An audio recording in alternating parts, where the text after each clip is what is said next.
আসসালামু আলাইকুম ওয়া রাহমাতুল্লাহি ওয়া বারাকাতুহু।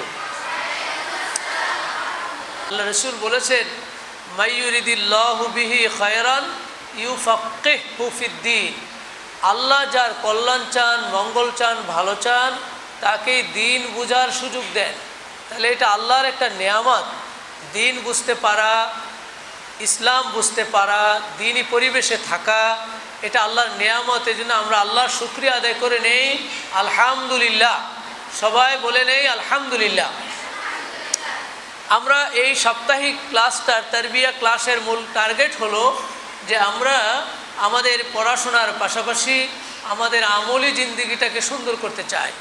অনেক শিক্ষিত হলাম, অনেক ভালো স্টুডেন্ট হলাম, কিন্তু আল্লাহর ভালো বান্দা, আল্লাহর প্রিয় বান্দা যদি আমরা হতে না পারি, তাহলে আমার সেই লেখাপড়া, আমার সেই যোগ্যতা অর্জনটা সফলতা বয়ে আনবে না। দুনিয়া এবং আখিরাত উভয় জাহানেই আমরা সফলতা চাই। সেজন্য আমরা সপ্তাহে একসাথে মিলিত হয়ে দিনই কিছু কথাবার্তা আলোচনা করে থাকি।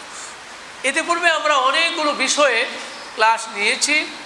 তো আজকে যে বিষয়টা আমরা ক্লাস করতে চাই সেটা হলো সালাতের ফজিলত বা নামাজের ফজিলত। যে নামাজ আল্লাহ তাআলা ফরজ করেছেন বান্দার উপরে, যতগুলি বিধান আল্লাহ ফরজ করেছেন তার মধ্যে সবচেয়ে গুরুত্বপূর্ণ বিধান হলো সালাত তথা নামাজ। এই নামাজ যখন বান্দা আদায় করে তার অনেকগুলো ফজিলত রয়েছে, অনেকগুলো উপকারিতা রয়েছে। আমরা এখানে 10টি, কমপক্ষে 10টি ফজিলত আলোচনা করতে চাই। সালাতের 10 ফজিলত, সালাতের 10 উপকারিতা আলোচনা করতে চাই। নাম্বার 1, 1 নম্বর বড় উপকারিতা হলো সালাত বান্দাকে পাপ মুক্ত করে দেয়। একজন বান্দা দুনিয়ায় চলতে গিয়ে বিভিন্ন কারণে গুনাহের শিকার হয়, গুনাহে লিপ্ত হয়ে যেতে পারে। তো সেই গুনাহ থেকে মুক্ত করার একটা বড় মাধ্যম হলো সালাত। আল্লাহ রসুল সাল্লাল্লাহু আলাইহি সাল্লাম হাদিসে বলেছেন, বুখারী এবং মুসলিমে যে হাদিসটি আছে, রসুল উদাহরণ দিয়ে বলেন যে তোমাদের কারো দরজার সামনে, কারো বাড়ির সামনে যদি একটা পুকুর থাকে বা একটা নদী থাকে, সেখানে যদি কেউ গোসল করে প্রতিদিন 5 বার, তাহলে হালিয়া বাকা মিন দারানি শাইউন, 5 বার গোসল করলে একটা জায়গায় একটা ব্যক্তি, তার শরীরে কি কোনো ময়লা থাকবে? রসুল প্রশ্ন করেছেন। সাহাবায়ে কেরাম বললেন যে না, তার শরীরে তো কোনো ময়লা থাকার কথা না। 5টা বার যদি সে গোসল করে একটা দিনে, তখন রসুল বললেন যে যালিকা মিসলুস সালাওয়াতিল খামস, এটা হলো 5 ওয়াক্ত নামাজের উদাহরণ। একটা বান্দা যদি ডেলি 5 ওয়াক্ত নামাজ পড়ে, ইয়ামহুল্লাহু বিহিন্নাল খাতায়া, আল্লাহ তাকে গুনাহমুক্ত করে দেন। সুবহানাল্লাহ। চলার পথে আমাদের কত গুনাহ হয়ে যায়, এই গুনাহ থেকে মুক্ত হওয়ার বড় মাধ্যম হলো 5 ওয়াক্ত নামাজ। এটা রাসূলুল্লাহ সাল্লাল্লাহু আলাইহি ওয়াসাল্লাম বলেছেন, এটা আল্লাহ রসুল বলেছেন এবং সহিহ বুখারীতে হাদিসটি আছে, মুসলিমে হাদিসটি আছে। তাহলে আমরা কে কতদিন পৃথিবীর এই জমিনে থাকবো আমাদের তো জানা নাই। তা আমরা গুনাহ কাঁধে নিয়ে থাকবো কেন? গুনাহমুক্ত হয়ে থাকতে চাই। আর গুনাহমুক্ত হওয়ার জন্য বড় মাধ্যম হলো 5 ওয়াক্ত নামাজ। এটা রাসূলুল্লাহ সাল্লাল্লাহু আলাইহি ওয়াসাল্লাম বলেছেন। দ্বিতীয়ত, সালাত সকল প্রকার সফলতার চাবিকাঠি। নামাজ বা সালাত সকল সফলতার চাবিকাঠি। সফলতা কে না চায়, সফলতা কে না খুঁজে? সকল মানুষ ঘুরছে কাজ করছে, সবগুলোর পিছনে সে সফল হতে চায়। আমরাও সফল হতে চাই। আল্লাহ সফলতার জন্য কি প্রক্রিয়া দিয়েছেন? কোরআনের সূরা আলা 14 এবং 15 নম্বর আয়াত পড়লে পাবে, কাদ আফলাহা মান তাযাক্কা ওয়া যাকারা ইসমা রাব্বিহি ফাসাল্লা। আল্লাহ তাআলা বলেন, ওই ব্যক্তিটাই সফল হলো যে তার আত্মাটাকে পবিত্র করতে পেরেছে, তার রবের নামটা সবসময় স্মরণে রাখতে পেরেছে, আর সালাত আদায় করেছে। তাহলে সালাত আদায়ের মাধ্যমে একজন ব্যক্তি সফল হবে, এটা আল্লাহ বলছেন। তাহলে আল্লাহই তো বলেন এটা সফলতা আমরা চাই। নামাজ বাদ দিই, নামাজ পড়ি না, সফলতা চাই, কল্যাণ চাই। অথচ প্রতিনিয়ত মুয়াজ্জিন কিন্তু আজানের সময় বলে, তোমরা তো মেয়ে মানুষ কিন্তু শুনো তো আওয়াজ, হাইয়া আলাল ফালাহ। অর্থ কি বলতে পারবে কেউ? হাইয়া আলাল ফালাহ অর্থ কি? কল্যাণের দিকে আসো, সফলতার দিকে আসো। প্রতি আজানে আজানে এটা বলে। তাহলে সফলতা রাসূলুল্লাহ এটা শিখিয়েছেন, সালাতের মধ্যেই সফলতা। আপনি পড়ছেন, আপনি ব্যবসা করছেন, আপনি ব্যস্ততায় আছেন, সব ব্যস্ততা ছেড়ে দিয়ে সালাতে আসেন, সফল হয়ে যান। এই জন্য সফলতার জন্য চাই হলো সালাত, এটা রাসূল আল্লাহ তাআলা বলেছেন। তৃতীয়ত সালাতের অন্যতম ফায়দা হলো সালাত দৈহিক শক্তি বাড়িয়ে দেয়। এটা তো দুনিয়ার মানুষ সবাই চায়, কে না চায় যে আমার শরীরটা শক্তিশালী হোক, আমি সুস্থ থাকি, ভালো থাকি, দেহটা ভালো থাকুক, এটা সবাই চায়, সবাই চায়, সব মানুষ চায়। সেই জন্য এই সালাতের মাধ্যমে মানুষের দৈহিক শক্তি বেড়ে যায়। সহিহ বুখারীতে এবং সহিহ মুসলিমে দুই জায়গায় হাদিসটি আছে। হযরত আবু হুরায়রা হাদিস বর্ণনা করেছেন, বিশ্বনবী সাল্লাল্লাহু আলাইহি ওয়াসাল্লাম বলেন, ইয়াকিদুশ শাইতান আলা কাফিয়াতি রাসি আহাদিকুম ইযা নামা সালাসা ওয়াকাত। রাসূল বলেন, তোমাদের কেউ যখন ঘুমাতে যায় তখন শয়তান আসে মাথার পাশে এসে 3টা গিট মারে। আমরা কি ঘুমাই না? না ঘুমাও না তোমরা? সব মানুষই তো ঘুমায়।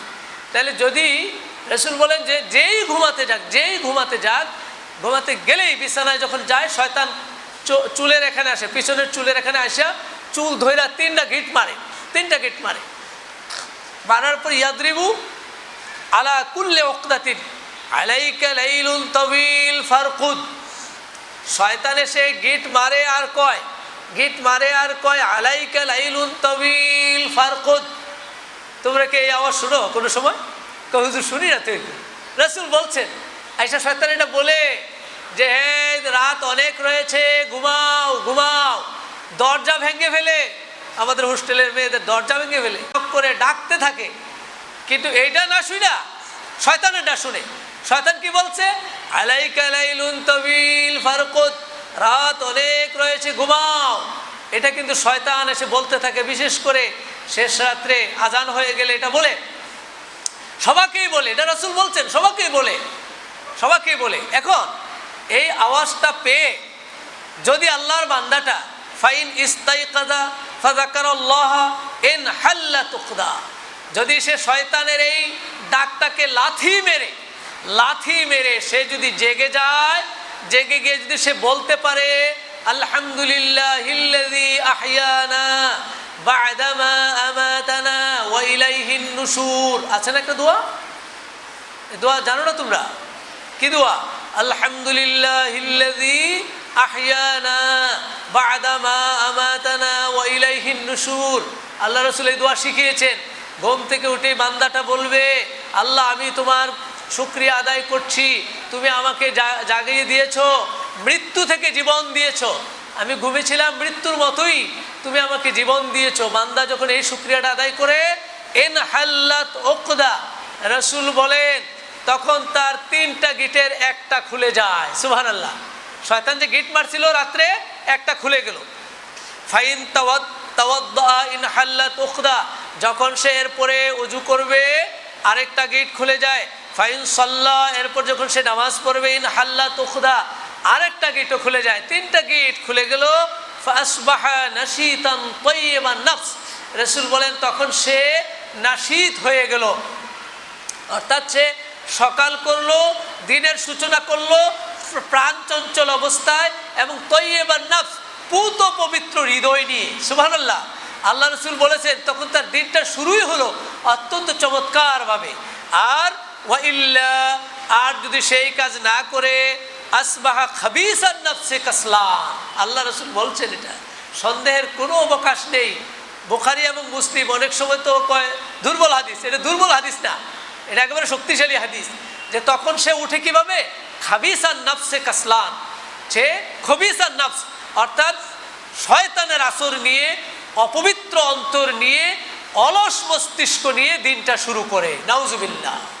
তাহলে একজন মানুষ যে সফলতা চায়, শারীরিক সুস্থতা চায়, শরীরে প্রেরণা চায়, সে আল্লাহ রসুলের তরিকা বাদ দিয়ে শয়তানের তরিকায় সে ফলো করতে পারে না। আল্লাহ রসুল এই তরিকা দিয়েছেন, তুমি যখনই তোমার কানে আওয়াজ আসবে আজানের, উঠে গিয়ে সেখানে তুমি দোয়াটা পড়বে, সালাত পড়বে, ওযু করবে, সালাত পড়বে, তুমি পুত পবিত্র অন্তরে তোমার দিন শুরু হলো। আমরা কি এভাবে দিন শুরু করতে পারবো? ইনশাল্লাহ কয় না। পারবো কি? নাকি শয়তান যদি পেয়ে বসে? রাসূলুল্লাহ বলেছেন সূর্য উঠে যায়, যে বান্দা ঘুম থেকে উঠে না, বালা শায়তানু ফি উজনাইহি, শয়তান তার দুই কানের মধ্যে পেশাব করে। নাউজুবিল্লাহ। শয়তান তার দুই কানের মধ্যে পেশাব করে দেয়। সুতরাং এই পেশাব নিয়ে যারা উঠে ঘুম থেকে, সূর্য উঠে যায়, তার ঘুম ভাঙ্গে না, এটা আল্লাহর বান্দা হতে পারে না, শয়তানের গোলাম। সে আল্লাহর যদি বান্দা হতো, যেই আজান ধ্বনি আসছে হাইয়া আলাল ফালাহ, কল্যাণের জন্য আসো, এই আওয়াজ তার কানে আসার পরে, নক করার পরে, সজাগ হওয়ার পরে সে ঘুমিয়ে থাকতে পারে। এই জন্য শারীরিক সুস্থতার জন্যও রাসূলুল্লাহ বলেছেন সকালবেলায় তোমাকে উঠে এই প্রক্রিয়ায় দিন শুরু করতে হবে। 4 নম্বর সালাতের বড় ফায়দা হলো আল্লাহর কাছে সাহায্য চাওয়ার অন্যতম মাধ্যম হলো সালাত। আল্লাহর কাছে সাহায্য চাওয়ার যত মাধ্যম আছে, সালাতটা হলো অন্যতম। আমরা তো আল্লাহর সাহায্য ছাড়া এক মুহূর্ত চলতে পারবো না। দেখো আমাদের এই শ্বাস নিঃশ্বাস বের হচ্ছে, আবার নিঃশ্বাস ভিতরে যাচ্ছে, আমরা বেঁচে আছি। যদি নিঃশ্বাস বন্ধ হয়ে যায় আমাদের জীবনটাও শেষ হয়ে গেল। এভাবে তো আমাদের জীবনটা চলছে। তাহলে আল্লাহ তাআলার সেই সাহায্য ছাড়া আমরা বাঁচতে পারি না। আর সেই আল্লাহর সাহায্য পাওয়ার জন্য সেরা মাধ্যম হলো সালাত। কোরআনুল কারীমের সূরা বাকারা 153তে আল্লাহ বলেছেন ইয়া আইয়ুহাল্লাযীনা আমানুস্তাঈনু বিস-সাবরি ওয়াস-সালাহ, হে মুমিনেরা তোমরা আল্লাহর কাছে সাহায্য চাও নামাজের মাধ্যমে আর সবরের মাধ্যমে। তাহলে আমার কত চাওয়ার আছে, কার না চাওয়ার আছে? তোমরা স্টুডেন্ট হলে তোমাদের রেজাল্টটা ভালো হওয়া চাও, তোমরা একটা ভালো সুন্দরভাবে জীবন চলতে চাও, তুমি পরিচ্ছন্ন জীবন চাও, সুস্থতা চাও, এগুলি তো আল্লাহর কাছে আমাদের চাওয়া। আর চাওয়ার জন্য আল্লাহ বলছেন তুমি নামাজে দাঁড়াও, নামাজের মাধ্যমে আমার কাছে চাও, আমি তোমাকে সেটা দেওয়ার জন্য, তোমার ভালো ফলাফল দেওয়ার জন্য, সুস্থতা দেওয়ার জন্য, যত তোমার আকাঙ্ক্ষা আছে কাঙ্ক্ষিত বস্তু আমি দান করব। তাহলে সালাতের মাধ্যমে আল্লাহর কাছে সাহায্য চাইতে হয়। রাসূলুল্লাহ সাল্লাল্লাহু আলাইহি ওয়াসাল্লাম সহিহ মুসলিম হাদিসটি এসে আল্লাহ রাসূল বলেছেন আকরাবু মা ইয়াকুনুল আবদু মিন রাব্বিহি ওয়া হুয়া সাজিদুন ফাআকসিরুদ দুআ। আল্লাহ রাসূল বলেন যে একটা বান্দা আল্লাহর অতি নিকটে যায় যখন সে সিজদা দেয়। সিজদাটা আল্লাহর কাছে এত বেশি প্রিয়, এত বেশি পছন্দ।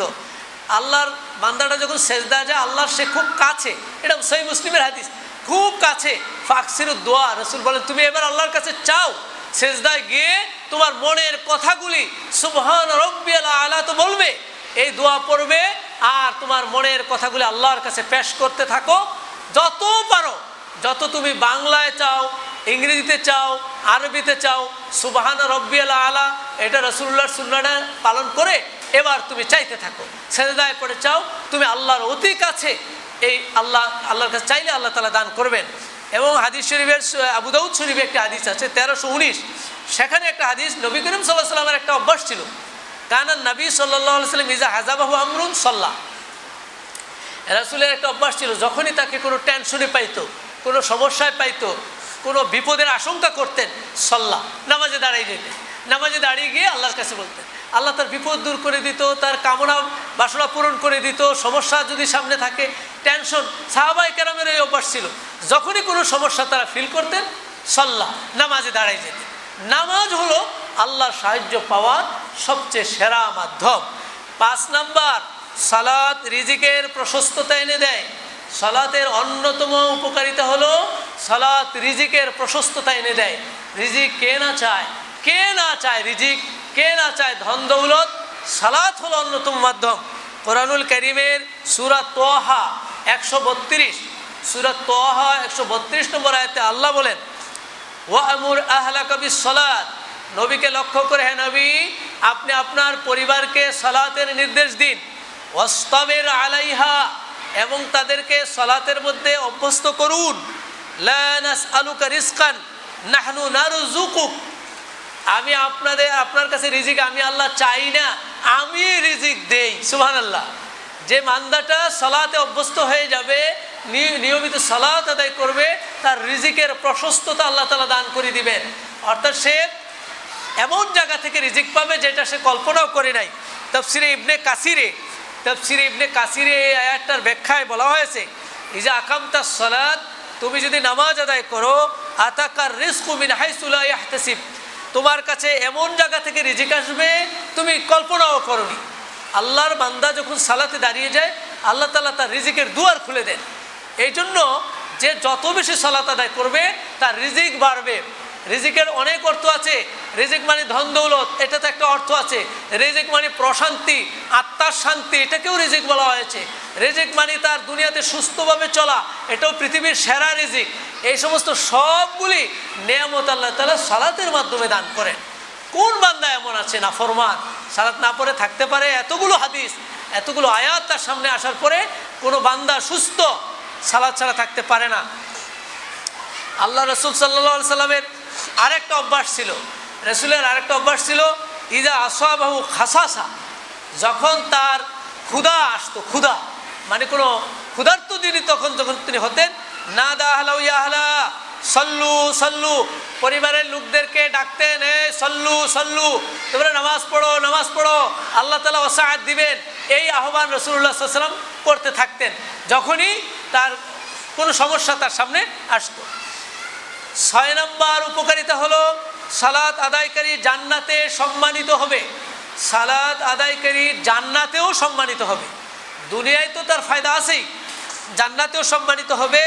সূরা মাআরিজ আয়াত 34-35, সূরা মাআরিজ একটা আছে, সেটা 34 এবং 35 নম্বর আয়াতে আল্লাহ বলেছেন, ওয়াল্লাযীনা হুম আলা সালাতিহিম ইউহাফিজুন উলাইকা ফি জান্নাতিম মুকরামুন, যারা নামাজকে যথাযথভাবে আদায় করবে তারা জান্নাতের মধ্যে সম্মানিত হবে। আল্লাহ তাআলা বলছেন তা জান্নাতেও সে সম্মানিত হবে যদি ঠিকঠাক মতো নামাজ আদায় করে।